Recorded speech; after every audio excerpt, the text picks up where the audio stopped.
Vereador de Criciúma contesta a informação do Paço que alega ter pago mais de 80 milhões de reais em dívidas herdadas da administração anterior. Observatório Social apresenta dados de medicamentos distribuídos em Criciúma durante 2017. Hoje é terça-feira, dia de conferirmos as ofertas de empregos disponíveis na região.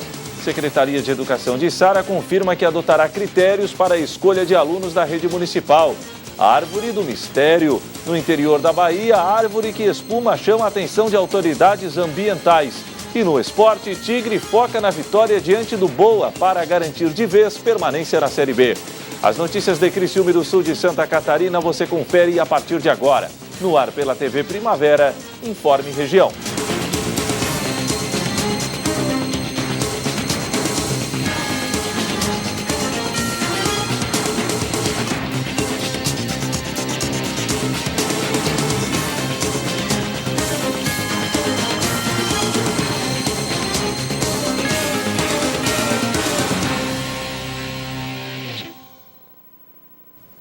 Hoje, terça-feira, 7 de novembro de 2017. Para você que sintoniza a tela da TV Primavera, uma boa noite.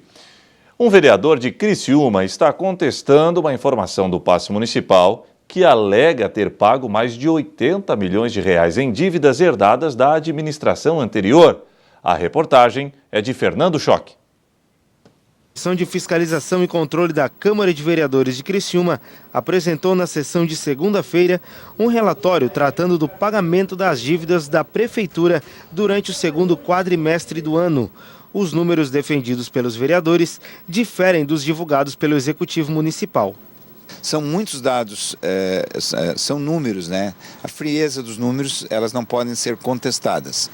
O que nós podemos discutir é por que esses números estão dessa maneira e a gestão desses dinheiros. Então isso está em aberto para cada telespectador fazer o julgamento. Então são muitos aspectos. O primeiro é com relação à arrecadação do município e ao valor que foi empenhado. Então, até agosto, o município arrecadou 428 milhões e empenhou 459. Então significa que nós nos comprometemos 31 milhões a mais do que arrecadamos. Essa é a face dos números. Então, na verdade, algum dia, esses 31 milhões que foram empenhados a maior em relação ao que nós arrecadamos, alguém terá que pagar.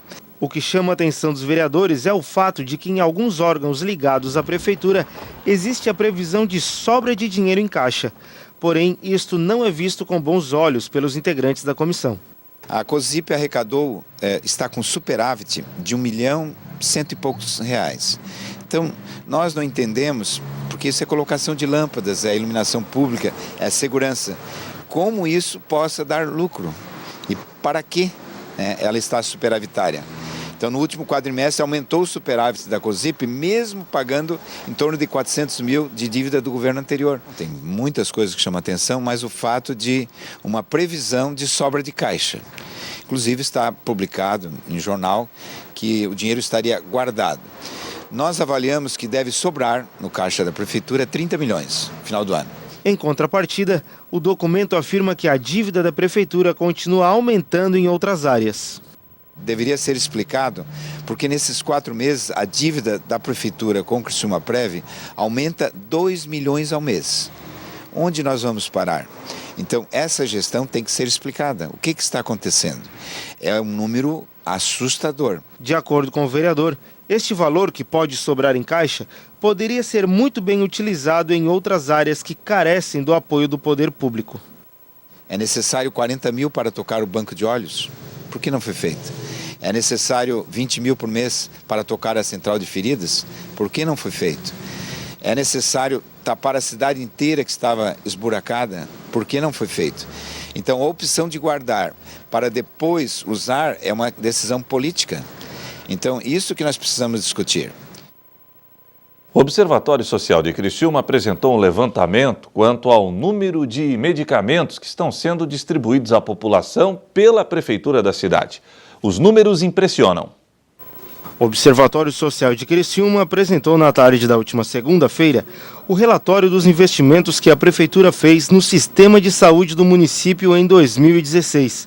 Entre os principais dados levantados, o documento aponta o número de comprimidos distribuídos gratuitamente. Porém, algumas classes de medicamentos se destacam mais. Em 2014, foram consumidos 2.740.000 comprimidos de omeprazol. Em 2015, 2.165.000 e 2016, 2.118.000. Nós fizemos esse trabalho já em 2015 e chamamos a atenção da Secretaria, da população, da parte médica, e houve uma redução. Então, em vários medicamentos, já foi maior, inclusive, do que 30 milhões. O departamento responsável pelo levantamento destes dados foi a Câmara de Saúde, que é uma das 7 na composição do Observatório Social, e realiza avaliações periódicas na situação da saúde pública em Criciúma. A Câmara da Saúde do Observatório Social, ela funciona com voluntários, ela tem uma coordenadora, que é a Rose Sartor. Eu também sou voluntário, participo junto, mesmo sendo da diretoria, também participo junto.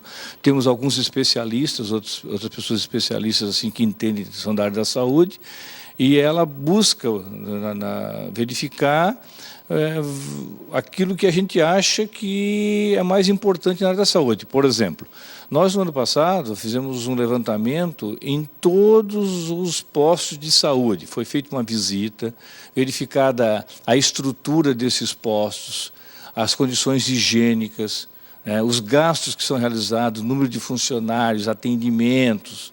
Em todos esses postos foram feito isso e a gente constatou muita coisa. Mesmo com os dados em mãos, os membros do Observatório Social não pretendem usá-los para emitir um parecer sobre as correções que precisam ser feitas pelo Executivo Municipal. A intenção do levantamento é apenas informar a comunidade. Nós verificamos o que foi gasto, divulgamos para a população, nós observamos o que foi feito, com dados oficiais, sempre com dados oficiais, e divulgamos para a população, para as autoridades, para que se tome providências. Então, elas é que têm condições de avaliar se é muito ou se é pouco. É claro que, mesmo a gente sendo leigo, a gente verifica que é muito. São 30 milhões de comprimido, tu vai verificar que realmente é um valor muito expressivo, uma população de 211 mil habitantes, que utilizam do sistema.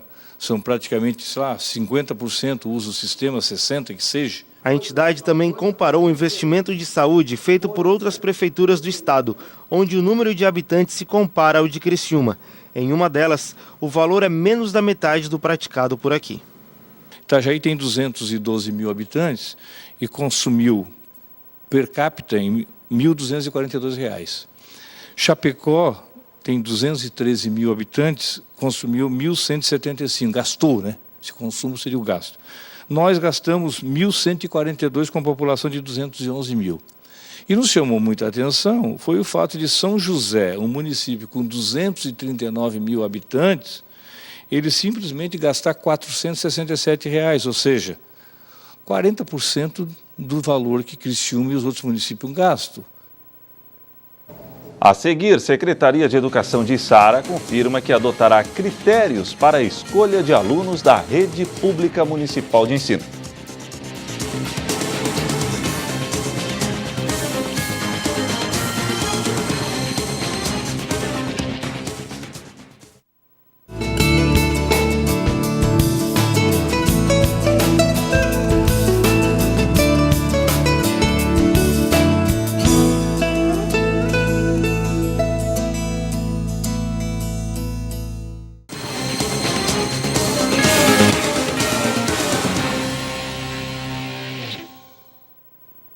Hoje é terça-feira e terça-feira é dia de conferirmos as ofertas de empregos disponíveis na região sul de Santa Catarina.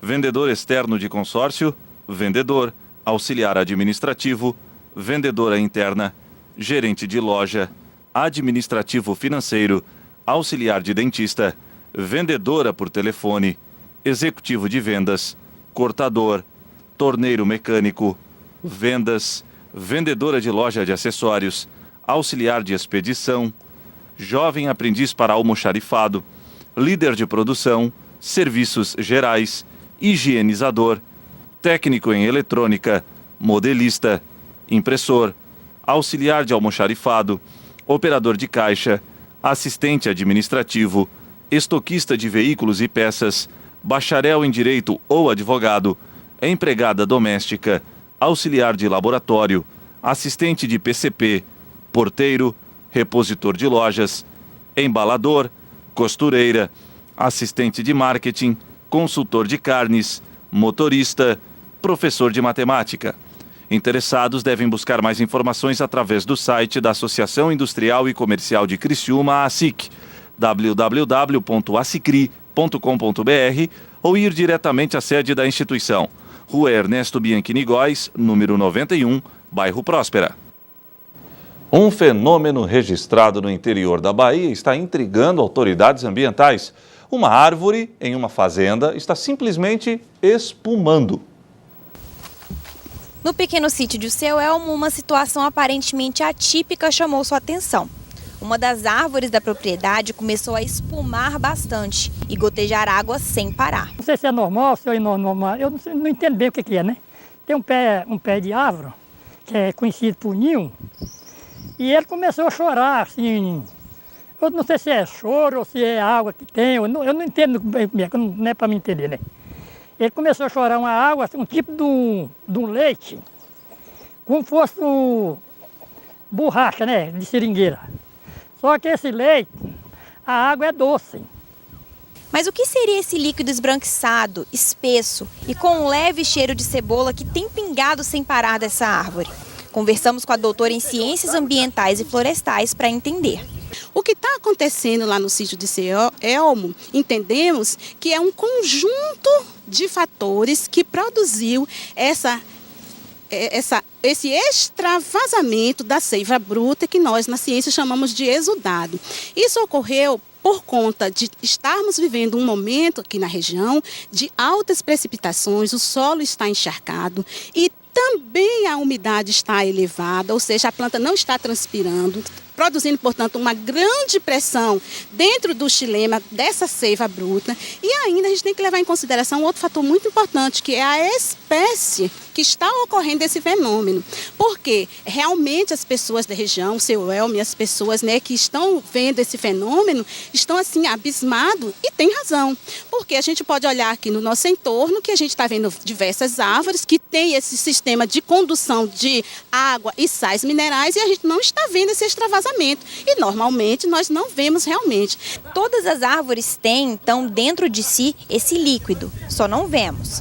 A especialista garante que Seu Elmo não precisa se preocupar. A árvore está apenas aplicando um mecanismo de defesa bem simples, resultado de fatores naturais como o clima e o local onde está localizada. Nessa planta isso aconteceu em função do quê? Em função, provavelmente, dessa espécie, que é a espécie que normalmente se chamam de NIM, que é a Azadirachta indica, que é uma espécie exótica para a Mata Atlântica e para o Brasil, uma vez que ela é originária das regiões áridas da Índia, ou seja, regiões secas da Índia, regiões áridas do sul e sudoeste asiático, e ela não está adaptada para essa grande quantidade de umidade presente no solo. Aí, então, o que ocorre? A raiz está com muita disponibilidade hídrica, está tendo essa força de sucção da água, empurra toda essa água, juntamente com os sais minerais, ou seja, a seiva bruta, numa força, numa pressão muito grande ao longo do tronco da árvore, e a árvore não está adaptada para esse tipo de condições ambientais. Ela buscou um mecanismo próprio para aliviar essa pressão e sobreviver a essas condições ambientais. O Seu Elmo relatou para a equipe que esse fenômeno começou a surgir de um instante para outro, de uma hora para outra. E realmente ele tem razão. Foi a própria planta que espontaneamente criou um mecanismo para diminuir essa pressão interna e extravasar essa substância, essa seiva bruta, criando uma rachadura, uma fissura na conexão entre o galho, você pode observar que está ali na conexão entre o galho e o tronco da árvore. Uma decisão da Secretaria de Sara, Secretaria de Educação, está gerando polêmica no município. As vagas de 2018 na rede pública de ensino passará por um critério de escolha. A decisão é apoiada pelo prefeito Murialdo Gastaldon. O município de Sara conta com 34 CIs e 14 escolas de ensino fundamental e atendem em torno de 7 mil alunos e, segundo a secretária, com excelência. Para que a qualidade no ensino do município não caia, é necessário tomar algumas decisões para garantir a educação pelos próximos anos. A educação do município de Sara, ela já vem como referência, é algo de qualidade. Então, a nossa preocupação da secretaria era que a gente mantivesse esta qualidade. E, para isso, a gente precisou analisar algumas questões em todos os setores da educação. E um dos pontos principais foi a questão da educação infantil. E a educação infantil, lá nas reuniões da ANREC, é algo que a gente debate em todas as reuniões, porque é uma preocupação dos municípios de conseguir atender esta grande demanda que a gente tem. A partir de agora, as vagas por tempo integral vão ser liberadas após avaliação dos critérios que devem ser analisados em cada escola. São 2 fatores que a gente priorizou: estar trabalhando e renda per capita. O estar trabalhando a gente não consegue amarrar no edital, mas quando o pai procura a unidade escolar, ele já sabe, não está trabalhando, tem o direito à vaga no período parcial, que é direito de todos. E atingiu a renda per capita, consegue a vaga no período integral. Então, esses são os critérios. Mas o que a gente avisa aos pais? Para eles ficarem tranquilos, leiam com bastante calma o edital. E o que a gente pede? Do dia 20 ao dia 30, vá à instituição, procure a instituição que ele quer a vaga, levem todos os documentos, principalmente a comprovação de renda, porque a partir daí, depois do dia 30, a gente vai conseguir ter um raio-x 100% de qual é a realidade das nossas famílias. Hoje, no município, mais de 300 alunos aguardam na fila de espera para poder ter uma vaga em período parcial. A gente tem uma fila de espera e a procura é bem grande, mas é mais na questão de 0 a 2 anos. Daí essa é a nossa procura maior. Nas outras tem também, mas a fila de espera é bem menor. Mas o nosso foco principal não é a questão somente da fila de espera. Como eu te disse antes, é manter a qualidade no nosso ensino da educação infantil. É muito difícil a gente conseguir melhorar aquilo que já está bom. É muito difícil, então por isso que a gente tem que ter organização e por isso que a gente criou esses critérios para trabalhar com uma educação consciente. A seguir, Tigre foca na vitória em cima do Boa para garantir definitivamente permanência na Série B do ano que vem.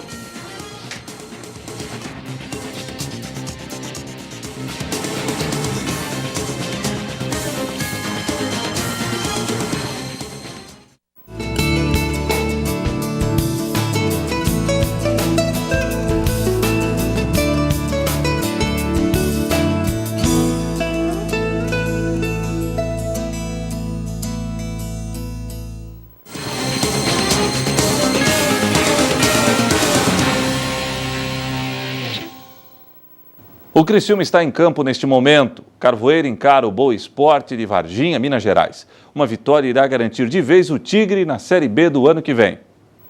O Criciúma já está com a equipe definida para enfrentar o Boa Esporte. Nesta reta final de campeonato, o Tigre trabalha apenas para se manter em um lugar confortável na tabela. Nós estamos trabalhando, como sempre, né? Desde o momento que nós chegamos aqui, tivemos aí, principalmente,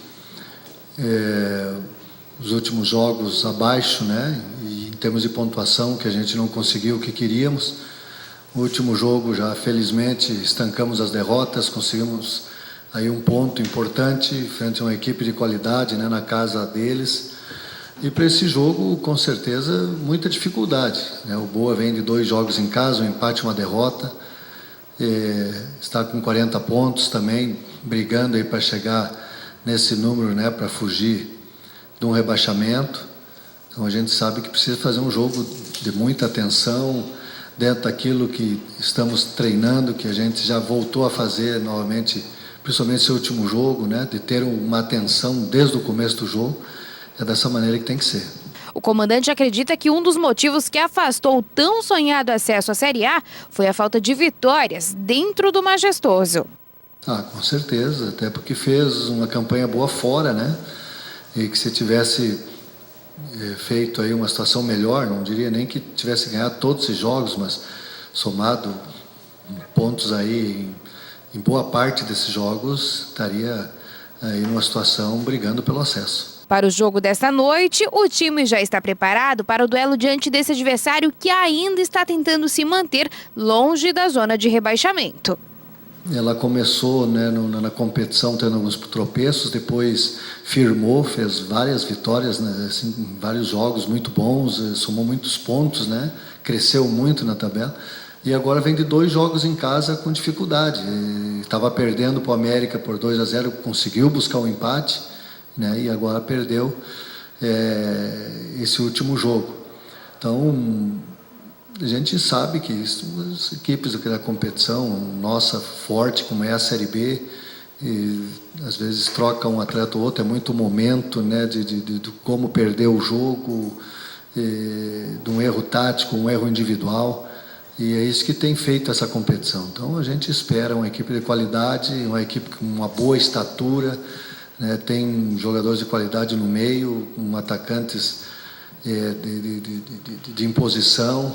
Então nós estamos muito atentos para a gente precisa fazer um jogo aí muito bom para buscarmos os 3 pontos. Hoje no Sala de Entrevistas vamos receber a visita de um atleta que protagonizou uma das cenas mais fantásticas da história do esporte mundial. Confira. Um grande campeão. Vanderlei Cordeiro de Lima não foi só medalhista olímpico, é um verdadeiro herói do esporte mundial. O ex-atleta que recentemente passou por Criciúma aproveitou para dar uma passada na TV Primavera, onde gravou Sala de Entrevistas. Sempre falo, né? Tô na correria, né? Ainda na correria? Ainda na correria. Encerrei minha carreira há mais de 8 anos, né? Uhum. E achava que ia ter uma vida mais tranquila, um pouco mais pacata. Uhum. E, na verdade, o esporte, eu me sinto privilegiado, né?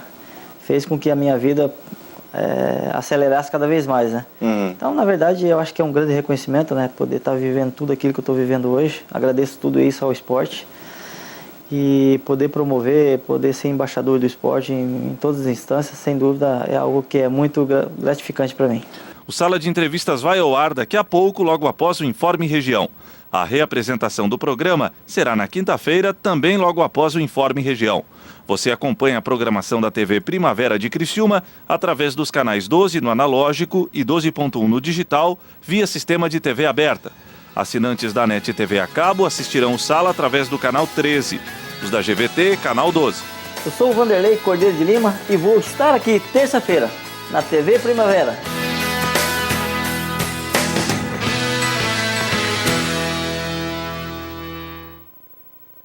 E o Informe Região desta terça-feira fica por aqui. Voltaremos amanhã, se Deus assim permitir. Boa noite.